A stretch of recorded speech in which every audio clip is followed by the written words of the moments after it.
bir haftaga qo'yib bera olmayman. Uni u yog'i meni qoplamaydi. Narxni sindirib yubordingiz o'zi qora aka. Bugun biz Pushkin bog'ini to'g'risidagi Quddusdek restoraniga kelganmiz. Bu restoran o'zimizga qarashli yaqin akalarimizniki. Narxlarini shunaqa sindirib chiqamiz hozir. Videoda ko'rasiz, pulni olib yaqinlar bilan yugurib kelaverasiz-da. Voy, Abdulla aka, bu nima ovqatlar bular aka? Nechta sotyapsizlar aka? Nech pul qilib berasiz aka xalqimizga? Aka, bu taomlarimiz ezmasi, suzmasi, piyozi, 4 ta turetskiy sho'rvasi, bardak choyi, o'zimizning tandurlarda nonimiz va albatta 4 kishilik kabobimiz, osh tog'amlarga ko'k choylarimiz bilan. Hammasi aka 500 ming so'm siz obunachilaringizga aka 450 ming so'm qilib beraman qo'ysa. 450 aka, yaxshi narx aka. Go'zal narx aka. Bizni proyektga bo'lmagan narx bo'ldi aka. 250 narx bering aka, 250 dan. Aka, go'shtlarimiz bilasiz Andijonda halol mesli. Sizdan necha yaqinroq qilib so'rab bering. Aka 30 ming so'm qo'shaylik aka, 280 qilib bering aka, 280. Yo'q, aka 280 go'shtga. Aka, tantiligimni tutdi aka. Oxiri 15 ming so'm qo'shay aka.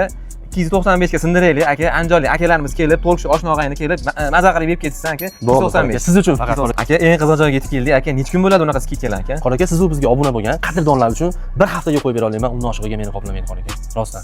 Bir hafta aka, qo'ni-qo'shni qandoshlarni chaqirib, aka qo'lni bering aka. Bir hafta qora aka. Qo'lni bering aka. Hop. 2 haftaga qo'yib yuboraylik aka. Maza qilsin aka, xalqimiz aka. 2 hafta aka. Xo'p bo'ladi qora aka. Ko'rdilar, sizlar uchun bunaqangi oilaviy set 500 ming so'mlik setni narxini 295 ming so'mdan sindirib qo'ydik-ku. Bemalol yaqinlar bilan kelib, maza qilib yeb ketsanglar bo'ladi. Bugun Quddusda ikkita bo'ldik. Xizmat bo'lsa bilasizlar qadaligimi?